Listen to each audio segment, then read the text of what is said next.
পিতা কষ্ট করছেন, কষ্ট করেও আজকে অবহিত করেন সবাই এসছেন।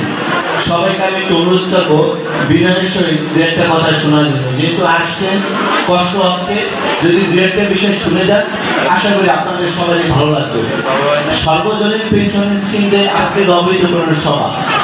আসলে সর্বজনীন পেনশন স্কিমটা কি, এটা কারা কারা পাবে কারা পাবে না, কারা উপকার ভোগী কারা উপকার ভোগী না, এইটা করলে আপনারা কি পাবেন কি পাবেন না, এই বিষয়টা যে সমস্ত আমার সিনিয়র মা বোনেরা আসছেন, আমি দেখতে পাচ্ছি অনেক বয়স্ক লোক এসছেন, উদ্যোক্তারা এসছেন, ফ্রিল্যান্সার এসছেন, শিক্ষকরা এসছেন, ছাত্রছাত্রীরা এসছেন, বিভিন্ন অংশীদার এসছেন।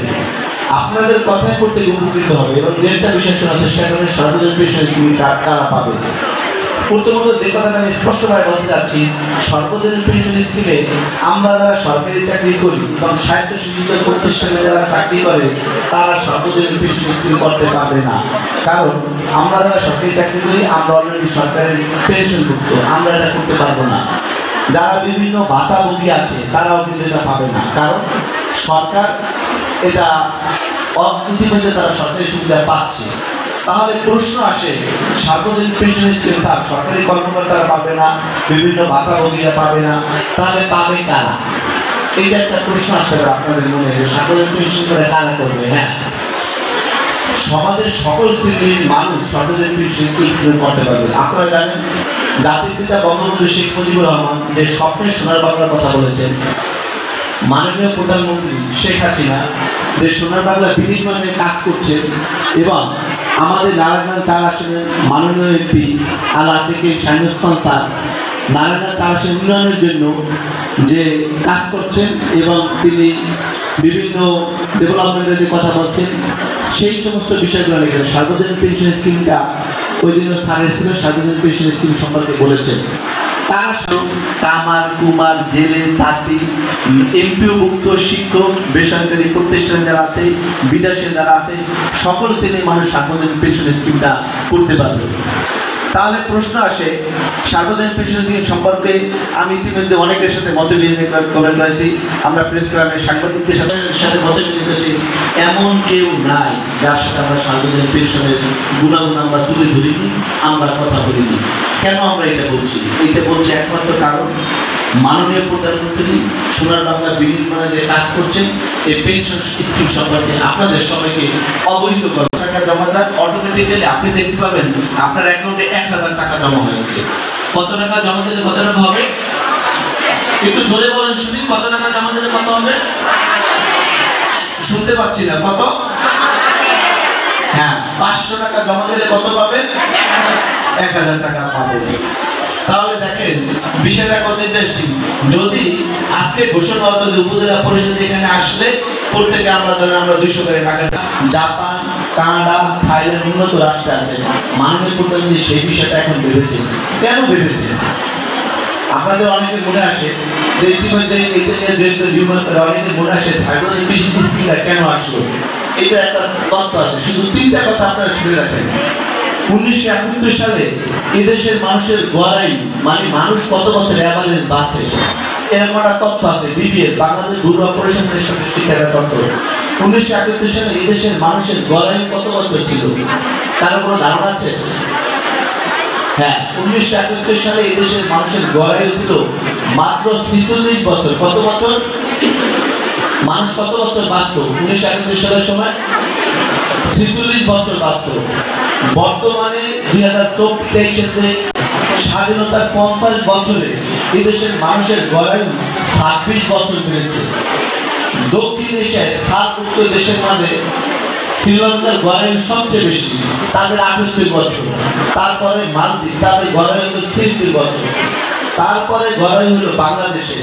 এবং আরো ইন্টারেস্টিং বিষয় কি, মাননীয় প্রধানমন্ত্রী এদেশের শিক্ষা, স্বাস্থ্য, যোগাযোগ, চিকিৎসা, কমিউনিকেশন, অর্থ, ভৌত কাঠামো সকল ক্ষেত্রে অভূতপূর্ব উন্নতি সাধন করেছে। উন্নতি সাধন করার কারণে তাপে জীবন যখন একদম অতিষ্ঠ, একদমই অতিষ্ঠ, খুবই কষ্ট, এটাও আল্লাহর একটা পরীক্ষাই ধরে নিচ্ছি আল্লাহর বান্দা হিসাবে। এই সময়টাতে এটা আপনাদের জন্য আমাদের মাননীয় প্রধানমন্ত্রী একটা ঠান্ডা মাথা ঠান্ডা করা উপহার এই সর্বজনীন পেনশন স্কিম। আজকে এই পেনশন স্কিমের উদ্বোধনের জন্য আমাকে এখানে আসতে অনুরোধ করেছেন আমাদের সুযোগ্য ইএনও সাহেব। তাকে আমি সম্মানিত বলি, সুযোগ্য বলি, কর্মঠ বলি, কিন্তু তারপরেও সে আমার অনেক ছোট, সে আমার স্নেহাস্পদ, সে আমার ছোট ভাইয়ের থেকেও ছোট আমার মনে হয় তার বয়স। সেই জন্য তাকে যখনই দেখি তাকে অত্যন্ত স্নেহের চোখে দেখি। তিনি আজকের অনুষ্ঠানের সভাপতি। এখানে যারা উপস্থিত আছেন মঞ্চে তারা সবাই আমার অত্যন্ত শ্রদ্ধার, সম্মানের এবং যার যার চেয়ারে, যার যার পজিশনে তারা অত্যন্ত সুযোগ্য, জনপ্রিয় এবং তারা অত্যন্ত ভালো মানুষ, ভালো মনের মানুষ এখানে উপস্থিত আছেন। ওখান থেকে শুরু করে জাকির ভাই আছেন, তারপর ফজর আলী ভাই, নাজিম ভাই আছেন, ফাইজুল আছে, আমাদের মহিলা ভাইস চেয়ারম্যান আছেন। তো আমি তাদেরকে কংগ্রাচুলেট করতে চাই আপনাদের সাথে থেকে। তারা সব সময় উপজেলার কোনো অনুষ্ঠান হলে আমাকে ডাকে, তাদের সাথে আমাকে সামিল রাখে। জনগণের আমানত জনগণ পর্যন্ত পৌঁছে দেওয়ার সময় এমন একটা ভালো সময় তারা সব সময় তাদের পাশে আমাকে ডাকে। আমি অত্যন্ত খুশি হয়ে কৃতজ্ঞতার সাথে এখানে উপস্থিত হই, কারণ ভালো কাজের সাথে থাকতে পারা, ভালো কাজ। আমি শুনলাম যে নারায়ণগঞ্জ সদর উপজেলা সারা বাংলাদেশে তার কর্মকাণ্ড দিয়ে প্রথম হয়েছে। এই করে সাংগঠনিকভাবে কাজকর্ম করতে হয়, কিভাবে জনগণের আমানত জনগণকে পৌঁছে দিতে হয়। সর্বজনীন এই পেনশন স্কিম তার মধ্যে একটা। আমি বলবো বাংলাদেশের জনগণের জন্য সরকার একটা সুবর্ণ দ্বার খুলে দিয়েছেন। আপনারা প্রত্যেক মাসে আপনাদেরই ইনকাম থেকে টাকা জমা করে, সেটা 18 বছর থেকে 50 বছর পর্যন্ত, এই টাকাটা যাতে যখন আপনার সবচাইতে বেশি টাকার প্রয়োজন হবে, যখন আপনাকে কেউ দেখবে না, যখন আপনাকে কারো মুখাপেক্ষি হতে হবে না, যখন আপনি কিছু না করেও স্বাবলম্বী হতে পারবেন, সেই ব্যবস্থা করে দিয়েছে সরকার। সেই ব্যবস্থা সরকার আপনাদের জন্য করে দিয়েছে। শুধুমাত্র বাংলাদেশে যারা আছেন সর্বস্তরের জনগণ তাদের জন্যই নয়, বিদেশে যারা আছে তারাও করতে পারবে। এটা চালু আছে বিশ্বের বিভিন্ন উন্নতশীল দেশগুলোতে, এটা চলছে, সেটা বাংলাদেশে চালু হচ্ছে। তাহলে আমরা কি বলবো? আমরা বলবো যে বাংলাদেশ ধাপে ধাপে এগোচ্ছে, হয়তো বা 1 লাফে 100-তে পৌঁছাচ্ছে না, কারণ আমাদের জনসংখ্যা অনেক, আমাদের দেশটা অনেক ছোট। এই জনসংখ্যাকে সাথে নিয়ে কাজ করে তাদেরকে উন্নয়ন করার জন্য যেই সমস্ত পদক্ষেপ নিতে হয় সরকারের, অনেকবার অনেক সময় অনেকভাবে হিমশিম খেতে হয়। অনেক প্রচেষ্টা ফেইলুরও হয়েছে, বেশিরভাগ প্রচেষ্টা সার্থক হয়েছে। সেটার মানে হচ্ছে বাংলাদেশ এগিয়ে যাচ্ছে, উন্নয়নশীল একটা রাষ্ট্রে পরিণত হবে বলে। আপনাদের পাশে, আপনাদের সাথে, আমাদের পাশে, আমাদের সাথে আমাদের সরকার দাঁড়িয়েছে। এখন একজন মানুষ হিসাবে, একজন ভালো মানুষ হিসাবে যার মধ্যে মনুষ্যত্ব আছে, তার কি করা উচিত? তার উচিত সরকারের পাশে দাঁড়ানো, তার উচিত সরকারকে সাহায্য করা, যাতে তারা আমাদেরকে আরো স্বাবলম্বী করতে পারে, প্রতিষ্ঠিত করতে পারে, সফল করতে পারে। যদি আমরা আমাদের এই জ্ঞানের হেদায়েত এখন কাজে লাগাতে না পারি, সবচাইতে বড় ভুক্তভোগী হব আমরা। নানান সময় নানানভাবে দেখি, আমার অবশ্য ফেসবুক নাই, আমি শুনতে পাই যে মানুষ কোনো একটা সুযোগ পেলেই সমালোচনা করার জন্য ঝাঁপিয়ে পড়ে। এটা কোন শ্রেণীর মানুষ বেশি করে জানেন? সমাজে যেই শ্রেণীর মানুষ সবচাইতে বেশি অলস, সবচাইতে বেশি কাজ কম করে, সবচাইতে বেশি কম বোঝে, তারা বেশি করে। তাই ধৈর্য ধারণ করে আপনারা যদি এর দ্বারা উপকৃত হন, তাহলে আপনাদের মনুষ্যত্ব দিয়ে আপনারা তাদের পাশে দাঁড়াবেন, এটাই তো প্রতিষ্ঠিত হয়। নাকি সুবিধা ভোগ করবেন, আপনি আপনার জিনিসটা নিয়ে সফল হবেন, সার্থক হবেন, তারপর যারা এটা আপনার জন্য ব্যবস্থা করে দিল তাদেরকে ভুলে যাবেন, তাদেরকে উল্টা সমালোচনা করবেন, এইটা কি করবেন? নাকি আল্লাহর দিকে তাকিয়ে ধৈর্য ধারণ করে আপনি যে সফলতা পেলেন সেটার জন্য আল্লাহর শুকরিয়া করে তাদের জন্য সহযোগিতার হাত বাড়িয়ে দিবেন?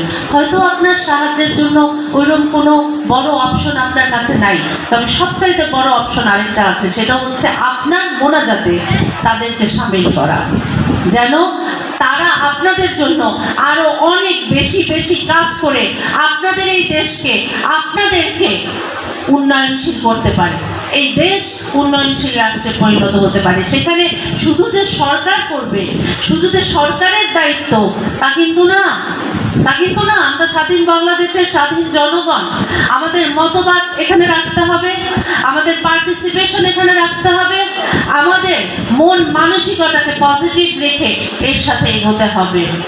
শুধু সমালোচনা করে ঘরে বসে থাকলে ওই সমালোচনাকারী হওয়া যায়, সমস্যার সমাধানকারী হওয়া যায় না।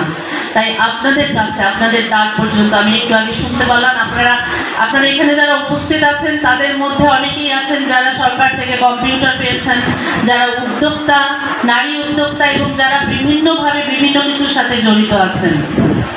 তাদেরকে বলছি, আপনারা আপনাদের দেশের পাশে দাঁড়ান, আপনারা আমাদের দেশের পাশে দাঁড়ান, আমাদের জাতির পাশে দাঁড়ান, আপনাদের মন মানসিকতা নিয়ে শক্তভাবে, বলিষ্ঠভাবে। সেই অনুরোধটা হচ্ছে আমাদের মাননীয় প্রধানমন্ত্রীর জন্য দোয়া করবেন।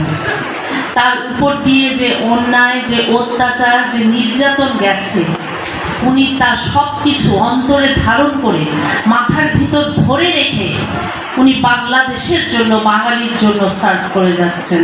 ওনার নিজের কোনো স্বার্থ নাই, ওনার স্বার্থ একটাই, উনি দেখতে চান এই বাংলাদেশ একটা উন্নয়নশীল রাষ্ট্রে পরিণত হয়েছে। উনি দেখতে চান এই বাঙালি কারো মুখাপেক্ষী হতে হয় না, স্বাবলম্বী করতে যাচ্ছেন আমাদেরকে, আপনাদেরকে। তাই ওনার জন্য দোয়া করবেন, দোয়া করবেন আপনাদের সংসদ সদস্যের জন্য। আমার জানা মতে, আমি একজন মুসলমান হিসাবে বলছি, আমার জানা মতে উনি একজন ভালো মানুষ, উনি একজন ভালো মন মানসিকতার মানুষ। যদি কেউ ভালো মন মানসিকতার মানুষ হয় তাহলে সে তার জীবনের প্রত্যেকটি পরিচয়ে ভালো হয়। উনি নারায়ণগঞ্জ 4 আসনের জন্য কাজ করে যাচ্ছেন, মানুষের কষ্টে দুঃখে মানুষের পাশে থাকার চেষ্টা করেন। অনেক সময় ওনাকে নিয়ে অনেক ট্রল করে অনেকে, ওনার নামাজ নিয়ে, ওনার আমল করা নিয়ে অনেকে ট্রল করে। আগে রাগ লাগতো, এখন আর রাগ লাগে না, এখন হাসি পায়, হাসি পায়। খুব দয়াবোধ করি তাদের জন্য যারা নাকি এই সমস্ত ট্রল করে, যে তাকে নিচে নামানোর জন্য, তাকে পচানোর জন্য যে ট্রলগুলো করে, তারা বুঝতেও পারে না নিজের অজান্তে তারা কত বড় পাপের বোঝা মাথায় তুলছে। যাই হোক, আমার জানা মতে হিন্দিতে খুব সুন্দর একটা কথা আছে এই সমস্ত লোকদেরকে নিয়ে, যে সমস্ত লোকেরা বিনা কারণে মানুষের নিন্দা করে, তাদেরকে নিয়ে খুব সুন্দর একটা হিন্দিতে কথা আছে, তুম আপনা কদম আগে রাখো, खामियां ढूंढने के लिए लोग हैं, खामियां ढूंढने के लिए लोग हैं ना। তো আপনার কদম আপনি আগে রাখেন, পিছনে টানার জন্য ওইসব মানুষ আছে, তাদেরকে উপেক্ষা করে আমরা আমাদের ভালো কাজগুলোকে নিয়ে এগিয়ে যাব। তাদেরকে উপেক্ষা করে আমরা প্রতিষ্ঠিত হব আমাদের বাংলাদেশের সুনাগরিক, স্বাবলম্বী নাগরিক এবং সফল নাগরিক হিসাবে। তাদের শাস্তি তোলা রইল স্বয়ং আল্লাহর কাছে। কোরআনের বাণী সত্য, এবং কোরআনের বাণী সত্য বলেই কোরআনে লেখা আছে মানুষকে নিয়ে এই সমস্ত নিন্দা যারা করে ওই মানুষের পাপের বোঝা তারা নিয়ে নেয়, সূরা নিসাতে লেখা আছে। তাই তাদের উদ্দেশ্যে আর কিছু বললাম না, শুধু আপনাদেরকে আমি আমার অন্তরের অন্তঃস্থল থেকে কৃতজ্ঞতা জানাচ্ছি। আপনারা এই গরমে কষ্ট করে আমাদের এই কথাগুলো শুনেছেন, এই জন্য আপনাদের ধন্যবাদ জানাচ্ছি, আপনাদের জন্য দোয়া জানাচ্ছি। আজকে যে পেনশন স্কিম শুরু হতে যাচ্ছে, আপনারা যেন এই একটা পদক্ষেপ পদক্ষেপ দিয়ে, এই একটা প্রক্রিয়া দিয়ে আপনারা যেন স্বাবলম্বী হন। জীবনের শেষ দিনে যখন আপনার টাকার বড় দরকার, কেউ আপনার দিকে হাত বাড়াচ্ছে না, তখন এই টাকাটা আপনার সহায় হিসাবে আপনার জন্য যেন কাজ করে। আল্লাহ মাফ করুক, আপনি যখন না থাকবেন, যে নমিনি থাকবে সে পাবে এই টাকাটা। অর্থাৎ আপনি দুনিয়াতে না থেকেও তাকে আপনি সাহায্য করছেন পরলোকে যেও। তাই আপনাদেরকে ধন্যবাদ জানাচ্ছি, দোয়া জানাচ্ছি, আপনারা সফল হন, আপনারা সার্থক হন একটাই মন মানসিকতা নিয়ে, সেটা হচ্ছে গুড হিউম্যানিটি। আপনারা সরকারের পাশে দাঁড়ান, আপনারা আমাদের দেশের জনগণের পাশে দাঁড়ান, তাদের উন্নয়ন করার ক্ষেত্রে আপনারা আপনাদের ভূমিকা রাখেন। এই মাননীয় প্রধানমন্ত্রী শেখ হাসিনা, সে যে এগোচ্ছে না, তার এগোনোর রাস্তাটা অনেক অনেক কিন্তু আঘাতপূর্ণ। সে সেগুলাকে কেটে বেরিয়ে যাচ্ছে, কারণ তার নিয়ম নারায়ণগঞ্জে এমন কিছু কাজ করেছেন যে বারবার হুমকির সম্মুখীন হয়েছেন। একবার তো বোমা হামলারই শিকার হয়েছেন। উনি থেমে থাকেন নাই, দমে যান নাই, উনি ওনার স্পিড নিয়ে আগাচ্ছেন আপনাদের জন্য। যেহেতু উনি ভালো কাজ করছেন, একজন মানুষ হিসাবে, মুসলমান হিসাবে আমি জানি, তাই আমি তার পাশে আছি এবং আপনাদের পাশে আছি, থাকবো। আল্লাহ যতদিন থাকার তৌফিক দেন আমি থাকবো। এটা আল্লাহর কাছে আমার চাওয়া, এটা আল্লাহর কাছে আমার চাওয়া যে আল্লাহ, তোমার একটি বান্দার উপকার আমি যদি করতে পারি, রোজ হাসরে আমি তোমার কাছে সেই কথাটা বলি মাফ চাইতে পারবো, বা আমার আমল নামায় সেইটা দেখেই আল্লাহ হয়তো আমাকে মাফ করে দেবেন। আপনারা সবাই ভালো থাকবেন। আর আপনাদের এই স্কিম সম্পর্কে যে ডিটেলস, সেটা আমাদের ইয়েনো সাহেব এত সুন্দর করে আপনাদের কাছে বুঝিয়ে দিল। আমি সবসময় মানুষের উপকারে যেন আল্লাহর সন্তুষ্টি পেতে পারি। সবাইকে অনেক ধন্যবাদ। জয় বাংলা, জয় বঙ্গবন্ধু।